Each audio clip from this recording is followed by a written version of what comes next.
Welcome to care for studies. आज हम class 6 के साइंस में वर्कशीट नंबर 20 पढ़ेंगे। इस वर्कशीट में आज हम पढ़ने वाले हैं इलेक्ट्रिक फ्यूज के बारे में। तो अब हम देखते हैं कि फ्यूज होता क्या है। When a large amount of electricity passes through a fuse, it gets burned and breaks and thus stops the flow of that excess current in the electrical circuit। तो जो फ्यूज होता है हमारा, वो एक ऐसा डिवाइस है जिसमें से जब एक बहुत ज्यादा अमाउंट में इलेक्ट्रिसिटी पास थ्रू होती है तो वो जल जाता है और वो ब्रेक हो जाता है। तो जब फ्यूज ब्रेक होता है तो जो हमारा सर्किट है वो भी ब्रेक हो जाता है, जिसकी वजह से जो इलेक्ट्रिसिटी है वो फ्लो नहीं करता है।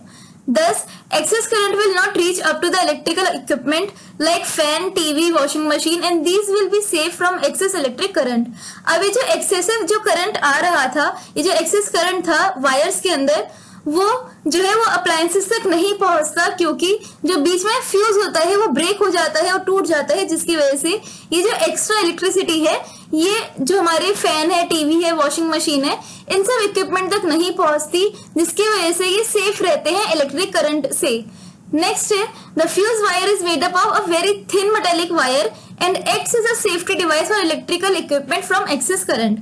तो फ्यूज वायर जो है ये हमारी काफी पतली थिन मेटेलिक वायर जो है उससे बनती है और ये एज अ सेफ्टी डिवाइस जो है ये काम करता है, क्योंकि जो हमारे इलेक्ट्रिकल इक्विपमेंट होते हैं ये उनको एक्सेस करंट से बचाता है। तो अब हम एक एक्टिविटी देखते हैं। Let us see the below pictures of two bulbs and try to find out which of the given bulb is fused and why. हमें इसके अंदर दो पिक्चर दी गई है बल्ब की, एक है बल्ब ए, एक है बल्ब बी। हमें बताना है कि इनमें से कौन सा फ्यूज्ड है बल्ब और वो क्यों है, उसका रीजन भी देना है। तब हम देख सकते हैं कि जो बल्ब ए है उसका जो फिलामेंट है वो ब्रोकन है, वो टूटा हुआ है। वहीं पे जो बल्ब बी है उसका फिलामेंट जो है वो बिल्कुल सही है, वो टूटा नहीं है। तो इसलिए हम कह सकते हैं कि जो बल्ब ए है वो हमारा फ्यूज्ड है, क्योंकि उसके अंदर जो फिलामेंट है वो एक्सेस इलेक्ट्रिसिटी जो है उसकी वजह से वो टूट चुका है। तो इसका आंसर हमारा आ जाएगा bulb A is fused because it's metallic filament is broken due to excess electric current. Next है, अब इसके अंदर हमें एक हिंट दिया गया है। Any bulb become fused whenever its metallic filament gets burned or broken due to excess electric current। तो कोई भी बल्ब तब फ्यूज होता है जब उसका जो मेटेलिक फिलामेंट है वो टूट जाए या फिर वो जल जाए एक्सेस इलेक्ट्रिक करंट की वजह से। And thus no electric current can pass through between its two terminals। अब अगर ये जो फिलामेंट है ये ब्रेक हो जाता है, टूट जाता है, तो जो इलेक्ट्रिक करंट है वो पास नहीं होता दो टर्मिनल्स के बीच में। This will stop the bulb to glow and to give light। अब ये जो हमारा सर्किट है ये ही ब्रेक हो जाएगा, ठीक है। जब हमारा जो फिलामेंट है वो जब हमारा टूट जाता है, वो ब्रेक हो जाता है, तो उसकी वजह से जो हमारा सर्किट है वो पूरा का पूरा रुक जाएगा, वो पूरा का पूरा ब्रेक हो जाएगा, जिसकी वजह से जो बल्ब है वो ग्लो नहीं होगा और ना ही वो हमें लाइट देगा। Now do you know air is a bad conductor of electricity. क्या आपको पता है जो एयर है वो बैड कंडक्टर है इलेक्ट्रिसिटी का, मतलब वो अपने अंदर से इलेक्ट्रिसिटी को पास थ्रू नहीं होने देता है। If air were the good conductor of electricity, electricity could reach the bulb without wiring and the bulb could light without wires. अगर जो एयर है वो गुड कंडक्टर होते इलेक्ट्रिसिटी के, अपने अंदर से जो एयर है वो पास थ्रू होने देती इलेक्ट्रिसिटी को, तो जो बल्ब है वो विदाउट वायर, बिना किसी वायर की मदद के ही वो ग्लो हो जाते, वो लाइट अप हो जाते, क्योंकि जो इलेक्ट्रिसिटी है वो उनको हवा से मिल जाती।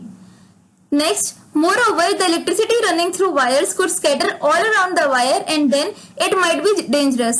और अगर ऐसा होता कि एयर एक गुड कंडक्टर है इलेक्ट्रिसिटी का, तो उस केस में जो इलेक्ट्रिसिटी जो वायर्स के थ्रू जो पास थ्रू हो रही है वो पूरी स्कैटर हो सकती थी उसके जो है सराउंडिंग में, और वो काफी ज्यादा डेंजरस हो सकता था।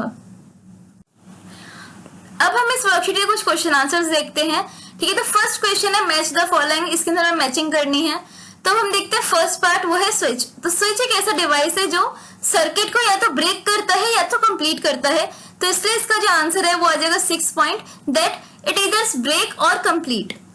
नेक्स्ट है फिलामेंट। फिलामेंट जो है वो हमारा ग्लो करता है जब भी उससे इलेक्ट्रिसिटी पास होती है, तो इसका आंसर आ जाएगा 5th part, glows when electricity passes in it.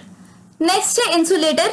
Insulator वो डिवाइसेस होते हैं या वो ऑब्जेक्ट्स होते हैं जिनके अंदर से इलेक्ट्रिसिटी जो है वो पास थ्रू नहीं होती, तो इसका आंसर आ जाएगा हमारा 4th पार्ट, तो does not allow electricity to pass. Next है बैटरी। तो बैटरी जो है हमारी ये कॉम्बिनेशन ऑफ सेल होती है, ठीक है, बहुत सारे सेल को मिला के बनती है, तो इसलिए इसका आंसर आ जाएगा first part, that is a combination of cells. Next है कंडक्टर। कंडक्टर ऐसे डिवाइस या फिर मटेरियल होते हैं जो अपने अंदर से इलेक्ट्रिसिटी को पास थ्रू होने देते हैं, तो इसलिए इसका आंसर आ जाएगा third part, that is allows electricity to pass through it. Next है हमारा जो लास्ट पार्ट है वो है सेल। तो सेल एक ऐसा डिवाइस होता है जो केमिकल एनर्जी को इलेक्ट्रिसिटी में जो है कन्वर्ट कर देता है, तो इसीलिए इसका आंसर आ जाएगा second part, a device which converts chemical energy into electricity. तो नेक्स्ट क्वेश्चन है draw the symbols of the following. तो इसके अंदर हमें कुछ सर्किट के पार्ट्स दिए गए हैं, तो हमें उनके सिंबल को बताना है। जैसे सेल है, सेल का सिंबल होता है ऐसा। नेक्स्ट है बैटरी, बैटरी का सिंबल होता है ये। नेक्स्ट है बल्ब, तो बल्ब के सिंबल में इस तरह से बनाते हैं। जो नेक्स्ट है वो है स्विच ऑन, स्विच ऑन का सिंबल जो है इस तरह का होता है। जो लास्ट पार्ट है हमारा वो है स्विच ऑफ और उसका सिंबल ऐसा होता है। Thank you for watching. आज की क्लास के लिए बस इतना ही। अगर आपको ये वीडियो पसंद आया हो तो आप इसे लाइक करिए, अपने फ्रेंड्स के साथ इसको शेयर करिए, और अगर आपने हमारे चैनल को अभी तक सब्सक्राइब नहीं करा है तो हमारे चैनल को आप सब्सक्राइब करिए and hit the bell icon, ताकि जब भी हम कोई नई वीडियो डालें तो आपको उसका नोटिफिकेशन सबसे पहले मिले। आप अपने डाउट, सजेशंस और अगर आपको किसी भी टॉपिक पे वीडियो चाहिए तो आप हमें कमेंट करके बता सकते हैं।